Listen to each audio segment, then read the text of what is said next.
السلام علیکم ورحمۃ اللہ وبرکاتہ۔ الحمد للہ وحدہ والصلاة والسلام علی من لا نبی بعدہ، اما بعد، اعوذ باللہ من الشیطان الرجیم، بسم اللہ الرحمن الرحیم۔ ومن يعظم حرمات اللہ فهو خیر له عند ربہ، صدق اللہ۔ خواتین و حضرات، اسٹوڈیو اسلام میں ریاض الصالحین کا درس آپ کے پیش خدمت ہے۔ سلسلہ جو رمضان المبارک میں ہی جاری ہوا تھا، وہ آتے چل کے آج کا جو باب ہے، مسلمانوں کی حرمات کی تعظیم اور ان کے حقوق کا بیان۔ اس سے پہلے امانت اور ظلم کا بیان تھا۔ اب یہاں مسلمانوں کی جتنی حرمت ہے، جان، مال، عزت و آبرو، یہ سب چیزوں کے حقوق کا بیان ہو رہا ہے کہ اللہ تبارک و تعالی نے ان چیزوں کو ایک مومن کے دوسرے مومن کے لیے حرام قرار دیا ہے، اور ایک مومن کو دوسرے مومن کے اوپر کیا کیا حقوق ہیں اس کو بیان کیا گیا ہے۔ یہ تو آپ کو معلوم ہے کہ امام نووی رحمۃ اللہ علیہ اس کتاب میں سب سے پہلے قرآن کریم کی آیتیں لاتے ہیں، اس کے بعد احادیث پیش کرتے ہیں۔ تو ابھی جو آپ آیت سنیں، یہ اللہ تبارک و تعالی حرمات، جو اللہ تعالیٰ کی شعائر اور عظیم عظیم چیزیں ہیں، اس کی تعظیم کرنے کے لیے کہا گیا۔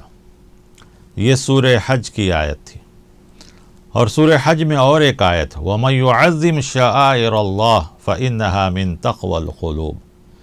کہ جو لوگ اللہ کے شعائر کی، یعنی ان کی جو نشانیاں ہیں، مقامات مقدسہ، حج کے مقام، کعبہ، زمزم، صفا،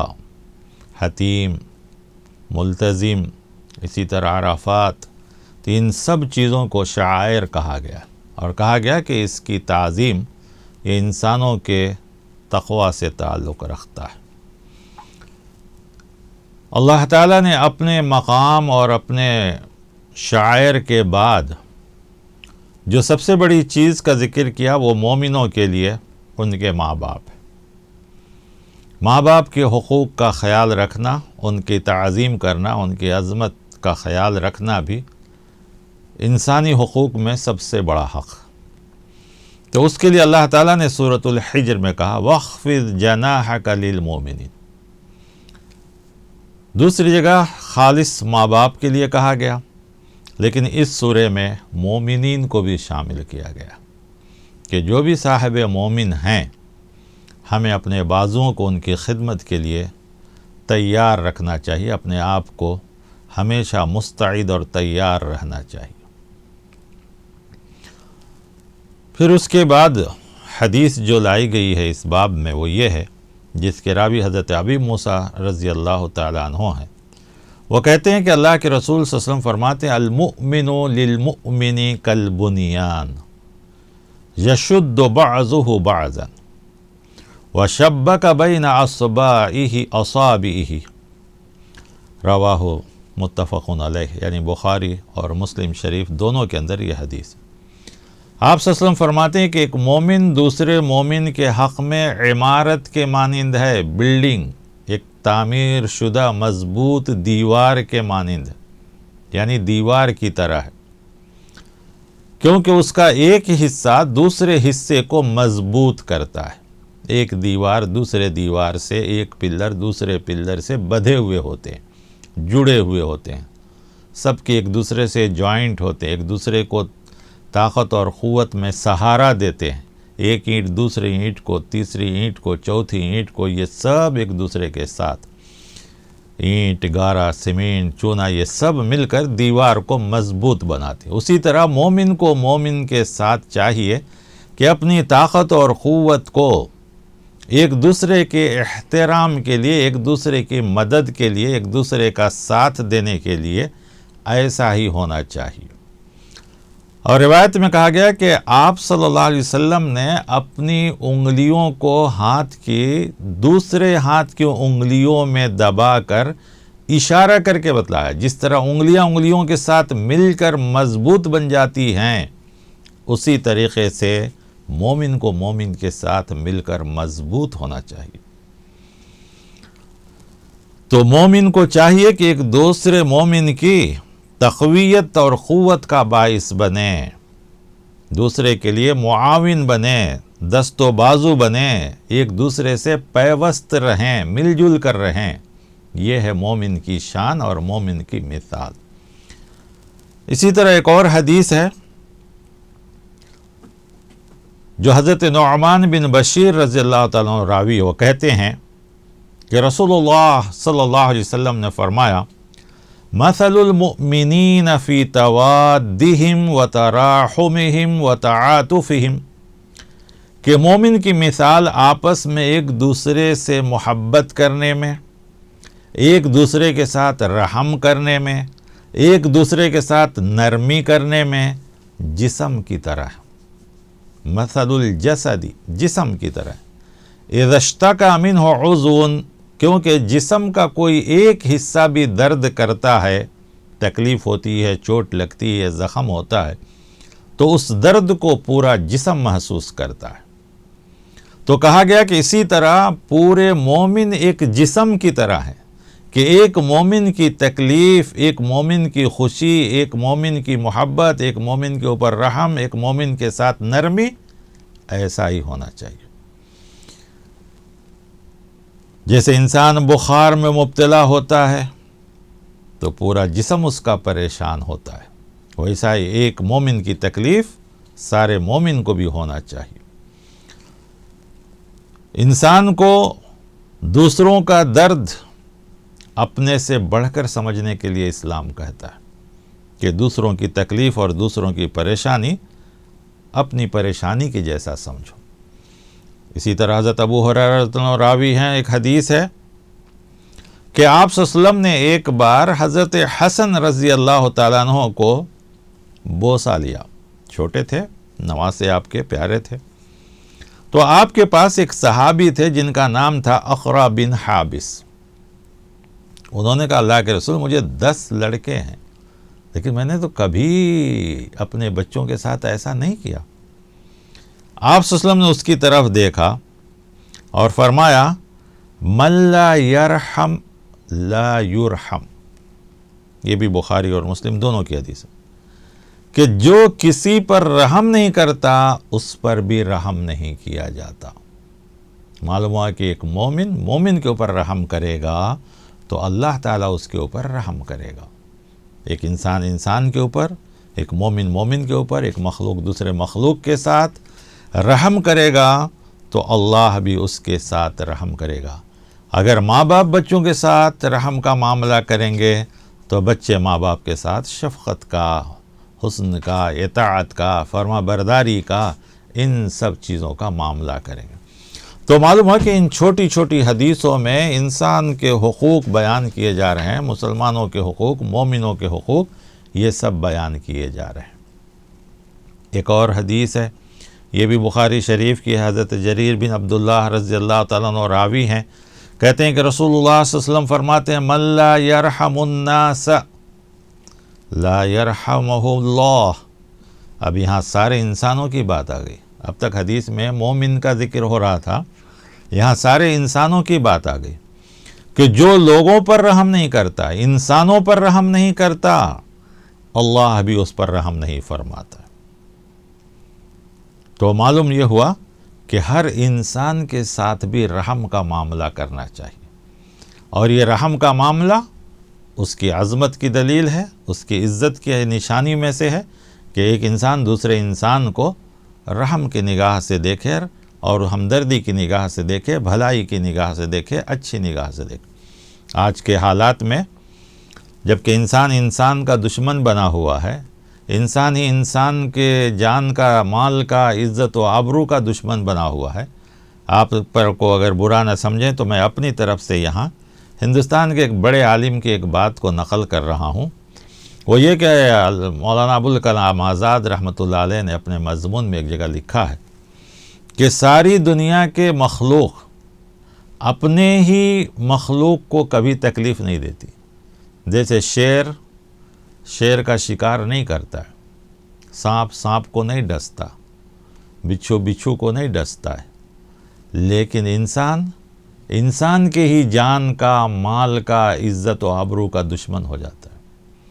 آج دنیا میں جتنے ہتھیار بن رہے ہیں یہ جانوروں کو مارنے کے لیے نہیں، ڈیفنس کے نام پر، پڑوسی ملک سے بچنے کے لیے، دوسرے ملک کے حملے سے بچنے کے لیے، حفاظت کے نام پر یہ سارے ہتھیار بنتے ہیں انسانوں کو مارنے کے لیے۔ جانوروں کو مارنا تو گناہ ہے، معمولی جانور کا شکار کر لو تو کئی سال جیل جانا پڑتا ہے، لیکن انسان کا خون بہا دے رہا ہے، جان، مال، عزت و آبرو کو لوٹ لیتا ہے، اس کے لیے قانون تو ہے لیکن اس کے اوپر کوئی عمل نہیں۔ تو گویا انسان کے اندر سے اگر انسانیت نکل گئی تو وہ خود انسان کے جان کا، مال کا، عزت و آبرو کا دشمن بن جاتا ہے۔ تو کہا گیا کہ تم میں سے جو بھی انسانوں پر رحم کرے گا اللہ بھی اس پر رحم کرے گا۔ بخاری شریف جو حدیث کی کتاب ہے، ہر مدرسوں میں اس کو آخری میں جلسے ہوتے ہیں اور ختم بخاری شریف کے نام سے وہ جلسہ ہوتا ہے۔ بہت سے حضرات اس میں انہی حدیثوں پر تقریر کرتے ہیں، اور اس حدیثوں میں اور بھی چیزیں ملائی جاتی ہیں جس میں کہا گیا ہے ارحموا من فی الارض یرحمکم من فی السماء، تم زمین والوں پر رحم کرو، آسمان والا تم پر رحم کرے گا۔ ہم انسانوں کے ساتھ رحم دلی سے پیش آئیں گے تو اللہ تبارک و تعالی ہمارے ساتھ رحم دلی سے پیش کرے گا۔ ہم انسانوں کی تکلیف میں ساتھ دیں گے تو اللہ تبارک و تعالی ہماری تکلیف ہم سے دور کرے گا۔ اس کو دیکھیے اللہ کے رسول صلی اللہ علیہ وسلم اور کس طریقے سے اس کو فرماتے ہیں، جیسا کہ ایک دوسری حدیث ہے، آپ صلی اللہ علیہ وسلم فرماتے ہیں انی لاقوم الی الصلاۃ وارید ان اطول فیہا، کہ آپ صلی اللہ علیہ وسلم فرماتے ہیں کہ میں نماز کے لیے کھڑا ہوتا ہوں تو میرا دل چاہتا ہے کہ میں نماز کو لمبی کروں، زیادہ سے زیادہ قرآن کی آیتیں، رکوع سجود طویل کروں، لمبے کروں، لیکن میں بچے کے رونے کی آواز سنتا ہوں، فاسمع بکاء الصبی، میں بچوں کے رونے کی آواز سنتا ہوں، فاتجوز فی صلاتی، تو میں اپنی نماز کو مختصر کر دیتا ہوں۔ کیوں؟ کراہیت ان اشق علی امہ، کیونکہ بچہ جب روتا ہے تو ماں کا دل تڑپنے لگتا ہے، ماں کا دل بے قرار ہو جاتا ہے، تو اس ماں کے دل کی بے قراری کو دیکھ کر اور اس بچے پہ رحم کھا کر میں نماز کو مختصر کر دیتا ہوں۔ اللہ اکبر۔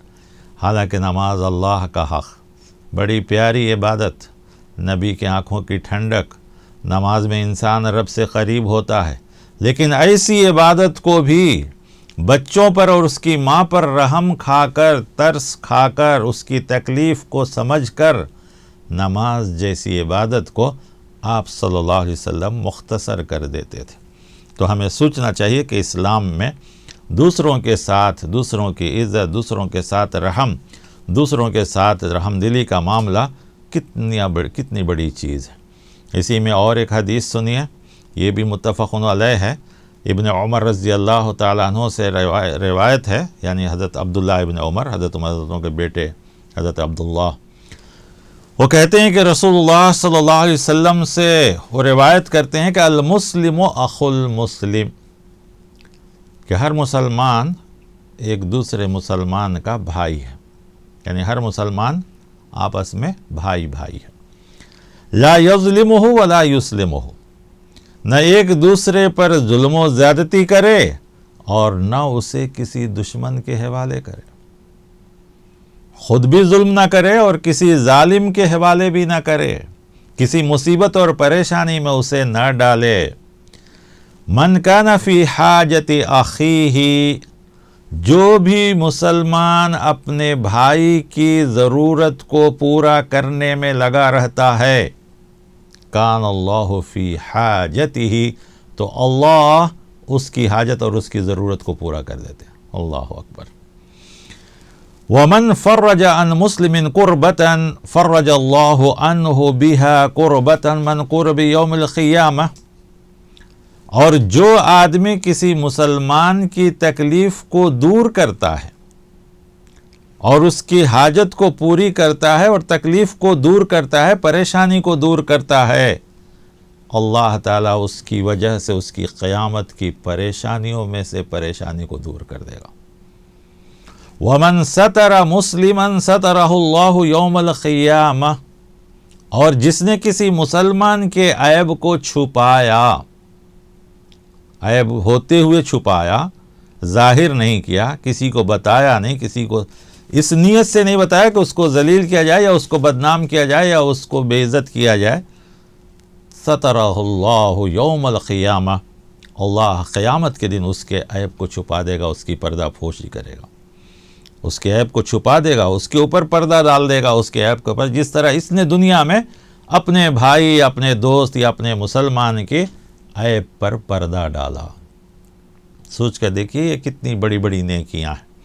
کتنے بڑے بڑے کام ہیں جو ایک مسلمان کو دوسرے مسلمان کے ساتھ، ایک انسان کو دوسرے انسان کے ساتھ کرنا چاہیے، اور یہ سب ہمارے ایمان سے تعلق رکھتی ہیں، عمل سے تعلق رکھتی ہے۔ اسی سے ملتی جلتی اور ایک حدیث ہے جو اللہ کے رسول صلی اللہ علیہ وسلم سے حضرت ابو ہریرہ رضی اللہ تعالیٰ عنہ روایت کرتے ہیں، کہا المسلم اخو المسلم، مسلمان آپس میں بھائی ہے، لا یخونہ ولا یکذبہ، نہ وہ خیانت کرتا ہے نہ جھوٹ بولتا ہے، یعنی نہ اسے جھوٹا قرار دیتا ہے، نہ وہ خود جھوٹ بولتا ہے نہ کسی دوسرے کو جھوٹا قرار دیتا ہے، ولا یخذلہ، اور اسے بے سہارا بھی نہیں چھوڑتا ہے۔ کل المسلم علی المسلم حرام عرضہ ومالہ ودمہ، ہر مسلمان کا دوسرے مسلمان پر اس کی عزت، اس کا مال اور اس کا خون حرام ہے۔ تین چیزیں دیکھیے، عزت، مال اور خون یعنی جان، یہ سب چیزیں دوسرے مسلمان کے اوپر حرام ہے۔ التقوی ہا ہونا، اس کے بعد آپ نے کہا تقوی یہاں ہے، یعنی آپ نے دل کی طرف اشارہ کیا اور کہا کہ تقوی یہاں ہے۔ بحسب امرئ من الشر ان یحقر اخاہ المسلم، کسی آدمی کے برا ہونے کے لیے یہ کافی ہے کہ وہ اپنے مسلمان بھائی کو حقیر خیال کرے، یعنی کسی مسلمان کو حقیر سمجھنا، برا سمجھنا، نیچا سمجھنا، اس انسان کے برا ہونے کے لیے کافی ہے، اس کے لیے اور کسی برائی کی ضرورت نہیں ہے۔ یہی بہت بڑی برائی ہے، یہی بہت بڑا گناہ ہے جو اپنے مسلمان بھائی کو حقیر سمجھتا ہے۔ واقعات اس پر بہت ہیں، لیکن چونکہ ہمارے سامنے صرف اس کتاب کی باتوں کو پیش کرنا ہے، اسی لیے ہم صرف اس حدیثوں کو پیش کرتے ہیں۔ آئیے حضرت ابو ہریرہ سے اور ایک روایت ہے، اور وہ مسلم شریف کی ہے۔ وہ کہتے ہیں کہ آپ صلی اللہ علیہ وسلم نے فرمایا، لا تحاسدوا ولا تناجشوا ولا تباغضوا ولا تدابروا، آپس میں ایک مسلمان دوسرے مسلمان کو حسد نہیں کرنا چاہیے، اور ایک دوسرے کے خرید و فروخت پر اپنی بولی کو بڑھا چڑھا کر نہیں پیش کرنا چاہیے کہ دوسرا آدمی ایک چیز خرید رہا ہے تو ہم اس کے اوپر جا کر بولی لگا کر اس کا دام مہنگا کر دیں، یہ ایسا نہیں کرنا چاہیے۔ ولا تباغضوا، اور ایک دوسرے کو برا بھلا بغض بھی نہ رکھیں، دھوکہ بھی نہ دیں۔ ولا تدابروا، اور ایک دوسرے سے پیٹھ بھی نہ پھیریں، یعنی اچھے کام میں اس کا ساتھ دیں، تکلیف اور برائی اور پریشانی میں اس سے بچانے کی کوشش کریں، اسے تکلیف اور پریشانی میں نہ ڈھکیل دیں۔ اور پھر اسی طرح کہا گیا وَكُونُوا عِبَادَ اللَّهِ إِخْوَانًا، اور تم سب آپس میں اللہ کے بندے اور بھائی بھائی مل کر رہو۔ المسلم اخو المسلم لا یظلمہ ولا یحقرہ، مسلمان کا بھائی ہے، نہ اس پر ظلم کرے، نہ اس کو حقیر سمجھے، نہ اس کو ذلیل کرے، اور پھر وہی بات آئی کہ تقوی یہاں ہے، گویا اللہ سے ڈرے۔ تو یہ دونوں حدیثیں حضرت ابو ہریرہ اس کے راوی ہیں، ملتی جلتی باتیں ہیں، لیکن بڑی اہم باتیں ہیں کہ ایک مسلمان کا جان، مال، عزت، تینوں چیزیں دوسرے مسلمان کے لیے حرام ہے۔ کسی کو بدنام کرنا، کسی کا مال لوٹ لینا، کسی طریقے سے مار کے کھا لینا، دھوکہ دے دینا، یا جان کے دشمن ہونا، یا عزت پہ دھبے لگانا، یا بے عزت کرنا، سوسائٹی میں ذلیل کرنا، یہ سب ایک مسلمان کا دوسرے مسلمان کے لیے حرام قرار دیا گیا ہے۔ پھر اس کے بعد اسی میں ایک اور حدیث ہے کہ ایک مسلمان کا دوسرے مسلمان پر کچھ حقوق بھی ہیں۔ وہ کیا حقوق ہیں؟ الگ الگ حدیثوں میں ہے، لیکن راوی ایک ہی ہیں، وہ ہے حضرت ابو ہریرہ رضی اللہ عنہ۔ کہتے ہیں کہ حق المسلم علی المسلم، ایک مسلمان کا دوسرے مسلمان پر 6 حق ہیں۔ سب سے پہلا حق، اذا لقیتہ فسلم علیہ، سب سے پہلے سلام، اور یہ سلام کسی مطلب کے لیے نہیں، کسی مقصد کے لیے نہیں، کیونکہ دوسری حدیثوں میں آیا ہے کہ سلام جسے آپ جانتے ہیں، نہیں جانتے ہیں، من عرفت، آپ جسے پہچانتے ہیں یا نہیں پہچانتے ہیں، سب کو سلام کرنا چاہیے، مسلمان ہے تو بس، اکیلا ہو، جماعت میں ہو، گھر میں ہو، باہر ہو، مجلس میں ہو، جہاں بھی ہو، دیکھتے ہی سب سے پہلے سلام۔ وَإِذَا دَعَاكَ فَأَجِبْهُ، اور جب وہ تمہیں دعوت دے تو اس کی دعوت کو قبول کرنا۔ وَإِذَا اسْتَنصَحَكَ فَانصَحْ لَهُ، اور جب وہ تمہیں نصیحت کرے تو اس نصیحت کو قبول کرو، خیر خواہی کو قبول کرو۔ وَإِذَا عَطَسَ فَحَمِدَ اللَّهَ فَشَمِّتْهُ، اور جب وہ چھینکے اور الحمدللہ کہے تو اس کے جواب میں یرحمک اللہ کہو۔ وَإِذَا مَرِضَ فَعُودْهُ، اور جب وہ بیمار ہو جائے تو اس کی عیادت کرو۔ یہ سب جو ہے اچھے کام بتلائے گئے ہیں، حقوق بتلائے گئے ہیں ایک مسلمان کے دوسرے مسلمان پر، کہ جب بھی جان پہچان کے ہوں، دوست احباب ہوں، رشتہ دار ہوں، پڑوسی ہوں، یا مسلیوں کے دوست ہوں، یا بزنس کے دوست ہوں، یا محلے کے دوست ہوں، کچھ بھی ہو، کلاس کے دوست ہوں، کالج کے دوست ہوں، اسکول کے دوست ہوں، تو ان سبوں میں سے جن کے بارے میں بھی یہ چیز معلوم ہو بیمار ہے تو عیادت کرنا بھی ایک بہت بڑا ثواب ہے۔ ہاں، عیادت کرتے وقت یہ خیال رکھنا چاہیے کہ آدمی کوئی ایسی بات نہ کہے جس سے بیمار کو دل شکدی ہو، بیمار کی ہمت میں کمی آئے، بلکہ ایسی باتیں کہنی چاہیے جس سے بیمار کے اندر ہمت پیدا ہو، بیمار کو اللہ پر بھروسہ ہو، اللہ پر یقین پیدا ہو، اس کی بیماری کو کم کرنے والی چیزیں ہو، ایسی باتیں کرنی چاہیے بیمار سے عیادت کرتے وقت۔ وَإِذَا مَاتَ فَاتَّبِعْهُ، جب کوئی مسلمان جان پہچان ہو نہ ہو، محلے کا ہو، دوست ہو، کوئی بھی ہو، یا صرف مسلمان ہے، معلوم ہو گیا تو ہمیں چاہیے کہ اس کے جنازے میں شرکت کرے۔ تو یہ جو ہے چند چیزیں ہیں جو مسلمانوں کو کہا گیا ہے کہ ان حقوق کو ادا کرنا، یہ بھی اسلام میں سے ہے، اور جس طرح دوسری چیزیں فرض ہیں، اس کو بھی جو ہے ہمارے لیے ضروری قرار دیا گیا ہے۔ تو ان چیزوں پر عمل کرنا بھی اسلام میں داخل ہے، جس طرح فرائض ہیں،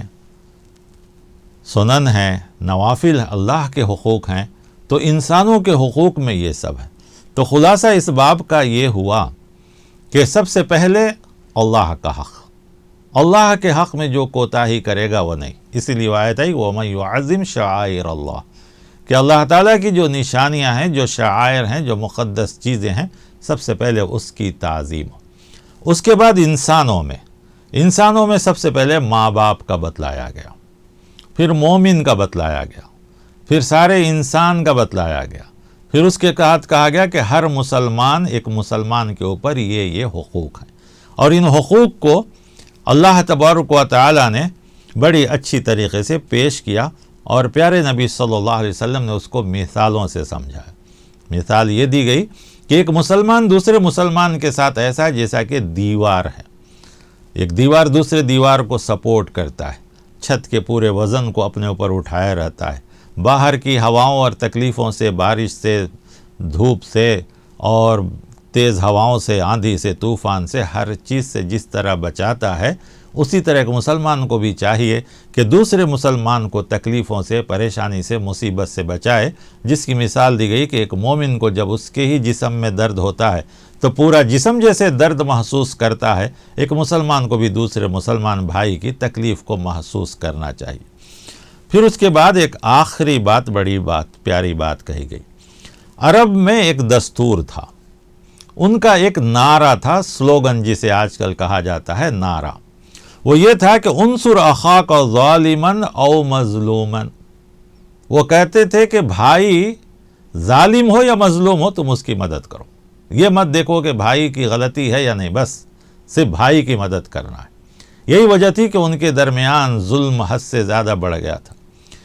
پیارے نبی صلی اللہ علیہ وسلم نے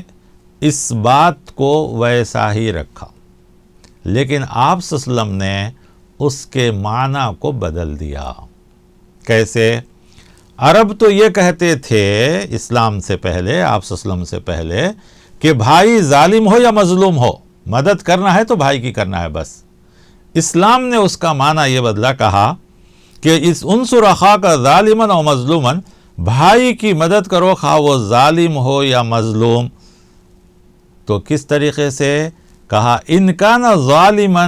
کیف انصر، صحابہ نے پوچھا اللہ کے رسول بھائی مظلوم ہے تو ہم مدد کریں گے، یہ تو سمجھ میں آتی ہے بات، لیکن ظالم ہو تو ہم کیسے مدد کریں؟ آپ صلی اللہ علیہ وسلم نے فرمایا تمنعہ من الظلم، تم اس کو ظلم سے روکو، یہی بھائی کی مدد ہے۔ تو گویا بھائی اگر ظلم کر رہا ہے تو ظلم سے روکنا یہ بھائی کی مدد ہے، اور اگر ہم نہیں روکتے ہیں تو گویا اس کو اور ظلم میں بھیج رہے ہیں، اس کو گناہ میں ملوث کر رہے ہیں، گناہ میں اس کو بڑھنے دے رہے ہیں، اور اس گناہ کا وبال ہمارے اوپر بھی آئے گا۔ مسلمان سے مراد سگا بھائی، بھائی سے مراد سگا بھائی بھی ہو سکتا ہے، یا صرف مسلمان بھی بھائی بھائی ہے۔ تو سگا بھائی ہو یا مسلمان بھائی ہو یا دوست ہو یا رشتہ دار ہو یا پڑوسی ہو، اب لوگ کہیں گے کہ اگر ہم ایسا کریں تو ہمارے دشمن ہو جائیں گے۔ ٹھیک ہے، کوئی بات نہیں، دنیاوی زندگی ہے، لیکن یاد رکھیے جب اس کو اپنے ظلم کا احساس ہو جائے گا تو آپ کا دوست نہیں بلکہ آپ کا شکر ادا کرے گا، کیونکہ بہت سے وقتوں میں انسان نہیں سمجھتا ہے کہ میں ظلم پر ہوں، وہ سمجھتا ہے کہ میں حق پر ہوں، لیکن جب ہم اس کو اپنا حق بتلا دیں، صحیح بات بتلا دیں، تو اسے بالکل صحیح بات سمجھ میں آ جائے گی اور اسے ہر چیز سمجھ میں آ جاتی ہے۔ لہذا اسلام نے اس چیز کو باقی رکھا، لیکن معنی بدل دیا، کہا کہ ظالم اگر بھائی ہے، مسلمان ہے یا بھائی سگا بھائی ہے تو اس کو ظلم سے روکو، اور اگر مظلوم ہے تو مدد کرنا ثواب ہی ہے، حقیقت ہے، اسلام کے مطابق ہی ہے۔ لہذا ہمیں چاہیے کہ ان سب باتوں کو بھی عمل کریں، کیونکہ آج ظلم بہت بڑھتا جا رہا ہے، انسان کا دشمن ہو رہا ہے، عزت، مال اور جان ہر چیز کے دشمن ہیں، انسان ہی کا دشمن ہو رہا ہے۔ ایسے وقت میں یہ ساری چیزیں بڑی مفید ثابت ہوں گی، اور انسان جب تک یہ نہیں کرے گا تو زمین پر سکون بھی نہیں ملے گا، معاشرے میں سکون نہیں ملے گی، کسی کی جان و مال کی عزت و آبرو کی حفاظت نہیں ہوگی۔ اس لیے اسلام نے ایک اچھے معاشرے کے لیے، ایک اچھی سوسائٹی کے لیے یہ سارے حقوق بیان کیے ہیں۔ اللہ تبارک و تعالیٰ سے دعا ہے کہ اللہ تبارک و تعالیٰ ہمیں اور آپ کو سب کو بھی ان باتوں پر بھی عمل کرنے کی توفیق عطا فرمائے۔ آمین۔ وصلی اللہ تعالی علی خیر خلقہ محمد وعلی آلہ وصحبہ اجمعین برحمتک یا ارحم الراحمین۔ والسلام علیکم ورحمۃ اللہ وبرکاتہ۔